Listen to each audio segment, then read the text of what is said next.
എൻ്റെ പേര് ഷിജി എന്നാണ്. ഞാൻ ട്രിവാൻഡ്രം വഞ്ചൂരിൽ നിന്നാണ് വരുന്നത്. അപ്പം ഞാൻ സത്യം പറഞ്ഞാൽ കൃപാസനത്തിൻ്റെ ആദ്യം തന്നെ അമ്മയ്ക്ക് നന്ദി പറഞ്ഞുകൊണ്ട് തന്നെ സാക്ഷ്യം പറയാം. എൻ്റെ മോന് വേണ്ടിയിട്ടാണ് ഞാൻ ആദ്യമായിട്ട് കൃപാസനത്തിൽ വന്നത്. അതായത് 2022 നവംബർ 14 മാസമാണ്. നവംബർ 14-ാം തീയതി എൻ്റെ മോനൊരു പനി വന്നു. അപ്പം പനി വന്നപ്പോഴത്തേനും ആദ്യം വിചാരിച്ച ഒരു സാധാരണ പനിയാണ്, വേറെ കുഴപ്പങ്ങളൊന്നും ഇല്ലയെന്ന് വിചാരിച്ചിട്ട് 3 ദിവസം ഹോസ്പിറ്റലിൽ പോയി വന്നു. അങ്ങനെ വേറെ കുഴപ്പങ്ങളൊന്നും ഇല്ലയെന്ന് വിചാരിച്ചു. പക്ഷേ 4-ൻ്റെ അന്ന് ബ്ലഡ് ടെസ്റ്റ് ചെയ്തു. ബ്ലഡ് ടെസ്റ്റ് ചെയ്തപ്പം അതിൽ ചെറിയ വേരിയേഷൻസൊക്കെ ഉണ്ടായിരുന്നു. അപ്പം ആദ്യം ഡെങ്കു എന്നാണ് വിചാരിച്ചത്. അപ്പോൾ ഡെങ്കു ടെസ്റ്റ് ചെയ്തപ്പോഴത്തേനും അത് നെഗറ്റീവായിരുന്നു. അങ്ങനെ ആദ്യം ഞാൻ എൻ്റെ വീട്ടിൻ്റെ അടുത്തുള്ള ഒരു ഹോസ്പിറ്റലിലാണ് പോയത്. അതിനുശേഷം ഇങ്ങനെ പ്ലേറ്റ്ലെറ്റൊക്കെ ഭയങ്കര കുറവായതുകൊണ്ടും പിന്നെ കൗണ്ടെല്ലാം അബ്നോർമലായിരുന്നു. അങ്ങനെ വേറൊരു പ്രൈവറ്റ് ഹോസ്പിറ്റലിൽ അവനെ PICUവിൽ അഡ്മിറ്റ് ചെയ്തു. അപ്പോൾ സത്യം പറഞ്ഞാൽ എനിക്കറിയില്ലായിരുന്നു ഞാൻ എങ്ങനെയാണ് അവസ്ഥയിലൂടെ കടന്നു പോയെന്ന്. അപ്പോൾ അവർ 5 ദിവസം നോക്കാമെന്ന് പറഞ്ഞു. മേ ബി ഇൻഫെക്ഷൻ ആയിരിക്കും. ഇൻഫെക്ഷൻ ആകുമ്പോഴത്തേനും കൗണ്ടിലൊക്കെ ചെറിയ വ്യത്യാസങ്ങൾ വരും എന്നൊക്കെ പറഞ്ഞു. അപ്പോഴത്തേനും ഓക്കെ 5 ദിവസം വെയിറ്റ് ചെയ്തു. പക്ഷേ കൗണ്ട് താഴുന്നതല്ലാതെ പ്രത്യേകിച്ച് മാറ്റങ്ങളൊന്നും അവനുണ്ടായിരുന്നില്ല. അങ്ങനെ ബോൺ മാരോ ചെയ്യാമെന്ന് പറഞ്ഞു. അതായത് മജ്ജ കുത്തി പരിശോധനയാണ്.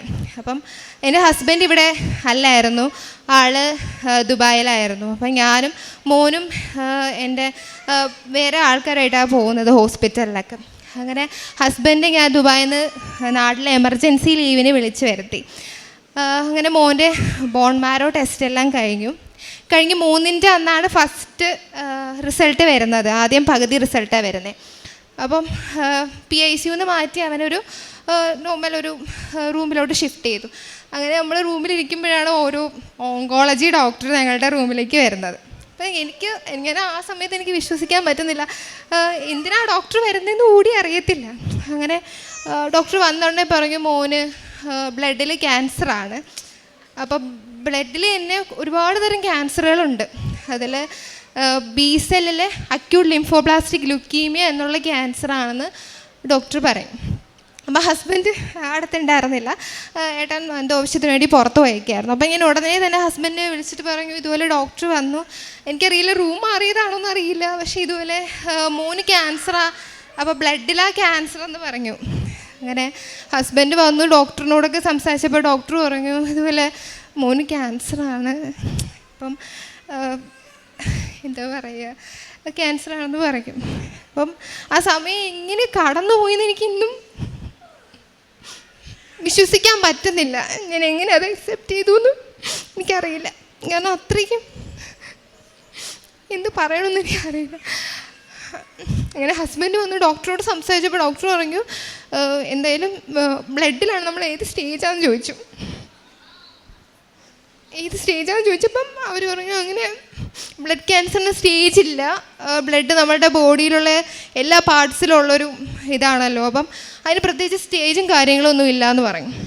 അങ്ങനെ നമ്മൾ ആ ഹോസ്പിറ്റലിൽ തന്നെ ട്രീറ്റ്മെൻറ്റ് കണ്ടിന്യൂ ചെയ്യാനുള്ള അവസ്ഥ ഞങ്ങൾക്കില്ലായിരുന്നു. അപ്പം നമ്മൾ RCCയിലാണ് ബാക്കിയുള്ള ട്രീറ്റ്മെൻ്റ് എല്ലാം ചെയ്തത്. അപ്പോൾ ആദ്യം തന്നെ ഡോക്ടറിനെ അവിടെ കണ്ടപ്പോഴത്തേനും ഡോക്ടർ പറഞ്ഞു എന്തായാലും മോന് ഹൈ ഡോസ് വേണം, 90% സെൽസിലും ക്യാൻസർ ആയിരുന്നു അവന്. അപ്പം ഹൈ ഡോസ് വേണം, കൂടാതെ തന്നെ 8 റേഡിയേഷൻസ് പറഞ്ഞിട്ടുണ്ടായിരുന്നു. അങ്ങനെ അവിടെ RCCയിൽ വെച്ചിട്ടൊരമ്മ വഴിയാണ് ഞാൻ കൃപാസനത്തിനെ മാതാവിനെ പറ്റി അറിയുന്നതും. അങ്ങനെ ആ ടൈമിൽ പറഞ്ഞിട്ടുണ്ടായിരുന്നു അങ്ങനെ മോനെ ദൂരെ യാത്രയൊന്നും കൊണ്ടുപോകാൻ പാടില്ല, കാരണം എന്തെങ്കിലും ഇൻഫെക്ഷൻസ് വന്നു കഴിഞ്ഞാൽ പിന്നെ നമ്മുടെ കയ്യിൽ നിൽക്കുന്ന കാര്യമല്ല. കാരണം ഓൾറെഡി അവൻ കീമോതെറാപ്പിയിലായിരുന്നു. ഞങ്ങൾ പോയതും അപ്പം തന്നെ അവന് കീമോതെറാപ്പി എല്ലാം സ്റ്റാർട്ട് ചെയ്തിട്ടുണ്ടായിരുന്നു. പക്ഷേ ഇവിടുത്തെ മാതാവിൽ വിശ്വസിച്ചിട്ട് ഞങ്ങൾ ഇങ്ങ് പോന്നു, ആലപ്പുഴ ഇവിടെ വന്നു. ഇവിടെ വന്നത് 2023 അതെ 2022 നവംബർ 22-നാണ് അവന് ക്യാൻസർ എന്ന് ഞങ്ങൾ അറിഞ്ഞത്. ഏകദേശം 2023 ഫെബ്രുവരി മാസം ഞങ്ങളിവിടെ വരികയും ഉടമ്പടി എടുത്തു. അതുപോലെ തന്നെ ഞങ്ങൾക്ക് ഫാദറിനെ കാണാനുള്ള ഒരു ഭാഗ്യമുണ്ടായി. മോൻ്റെ ട്രീറ്റ്മെൻറ്റ് സർട്ടിഫിക്കറ്റൊക്കെ വെച്ചിട്ട് ഫാദറിനെ കണ്ടു. അപ്പോൾ ഫാദറിൻ്റെ വാക്കിൽ വിശ്വസിച്ചിട്ടാണ് അങ്ങോട്ടുള്ള ട്രീറ്റ്മെൻറ്റ് ഞങ്ങൾ വിശ്വസിച്ച് കണ്ടിന്യൂ ചെയ്തത്. അപ്പോൾ ഫാദർ പറഞ്ഞു ഒന്നും വരില്ല, മോന് ഈ രോഗം പൂർണ്ണമായിട്ടും മാറും, പേടിക്കാനൊന്നും ഇല്ല, ആ വിശ്വാസത്തിലാണ് ട്രീറ്റ്മെൻറ്റ് കണ്ടിന്യൂ ചെയ്ത് പോയതും. അങ്ങനെ മാതാവിൻ്റെ കൃപയാൽ എൻ്റെ മോന് റേഡിയേഷൻസ് ഒന്നും വേണ്ടാന്ന് പറഞ്ഞു. അങ്ങനെ റേഡിയേഷൻസ് എല്ലാം ഒഴിവായി. അപ്പോൾ ആ സമയത്ത് തന്നെയാണ് ഞാൻ രണ്ടാമത്തെ കുഞ്ഞിനെ പ്രഗ്നൻ്റ് ആയിരുന്നത്. അപ്പോൾ രണ്ടാമത്തെ കുഞ്ഞിനെ എനിക്ക് എന്താ പറയുക, ആ പ്രഗ്നൻസി എങ്ങനെ കണ്ടിന്യൂ ചെയ്ത പോലും എനിക്ക് അറിയത്തില്ല. കാരണം എന്താ പറയുക, എനിക്ക് നേരെ കെയർ ചെയ്യാൻ പറ്റിയിട്ടില്ല. അപ്പോൾ മോൻ്റെ കൂടെ വാർഡിലിരിക്കുന്നതെല്ലാം ഞാൻ തന്നെയാണ്. അപ്പം അവിടെ ഒരു ഗവൺമെൻറ് ഹോസ്പിറ്റലാണ്. അപ്പോഴത്തേനും നമുക്ക് വേറൊരാളുടെ സഹായം അങ്ങനെയൊന്നും പറ്റത്തില്ല. അമ്മ തന്നെയാണ് നിൽക്കേണ്ടത്, അമ്മ തന്നെയാണ് നോക്കേണ്ടത്. അപ്പോൾ മോനെ എടുക്കുന്നതും, അപ്പോൾ അവന് 3.5 വയസ്സിലാണ് ക്യാൻസർ വന്നത്. അപ്പോൾ എടുക്കുന്നതും ബക്കറ്റ് വെള്ളം എടുക്കുന്നതെല്ലാം ഈ രണ്ടാമത്തെ കുഞ്ഞിനെ പ്രഗ്നൻ്റ് ആയിരിക്കുന്ന സമയത്താണ്.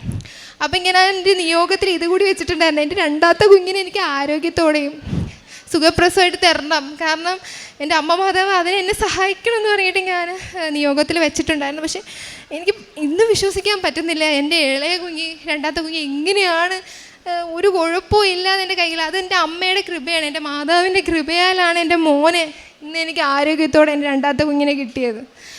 അതുപോലെ തന്നെ എൻ്റെ മോൻ്റെ ട്രീറ്റ്മെൻറ്റിന് വേണ്ടിയിട്ടാണ് ഹസ്ബൻഡ് ഇവിടെ എമർജൻസി ലീവിന് വരുന്നത്. അപ്പോൾ അവിടെ ജസ്റ്റ് എമർജൻസി ലീവ് എന്ന് പറയുമ്പോൾ ഒരു 15 ദിവസത്തെ ലീവ് മാത്രമേ ഉണ്ടാവത്തുള്ളൂ, കൂടുതലൊന്നും കാണത്തില്ല. പക്ഷേ ഒരു വർഷം എൻ്റെ കുഞ്ഞിൻ്റെ ട്രീറ്റ്മെൻറ്റിന് വേണ്ടിയിട്ട് ഏട്ടൻ നാട്ടിലുണ്ടായിരുന്നു. അപ്പോൾ നാട്ടിൽ അത് മീൻസ് നമുക്ക് ആ ജോലി നമുക്ക് ഒരു ഉറപ്പും ഇല്ല.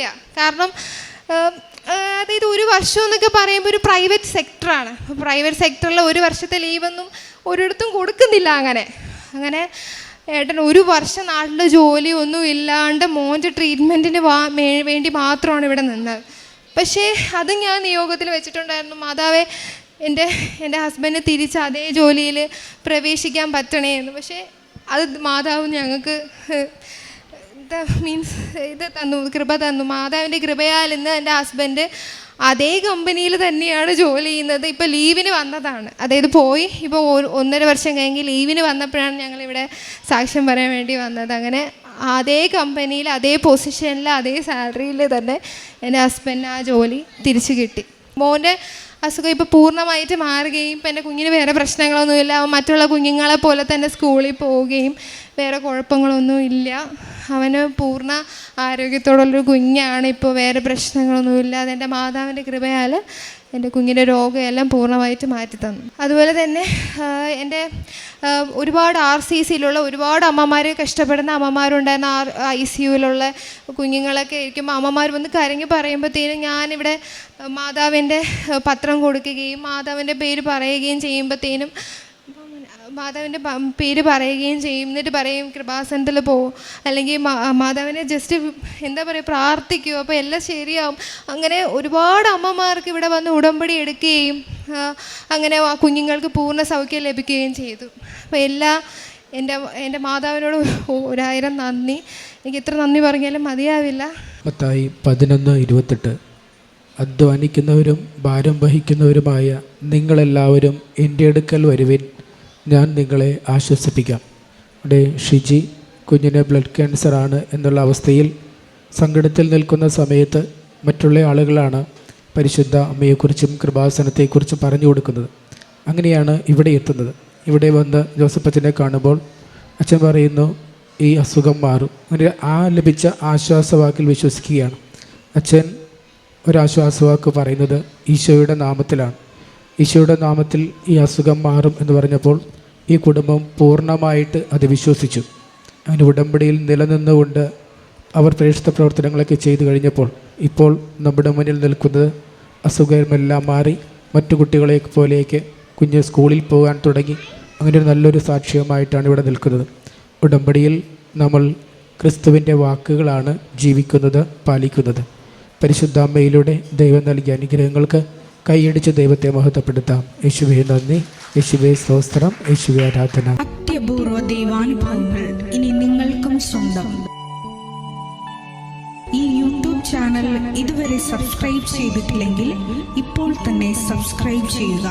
ഈ വീഡിയോ ഇപ്പോൾ തന്നെ നിങ്ങളുടെ സുഹൃത്തുക്കൾക്ക് ഷെയർ ചെയ്തുകൊണ്ട് കർത്താവിൻ്റെ പ്രേക്ഷിതരാകുക.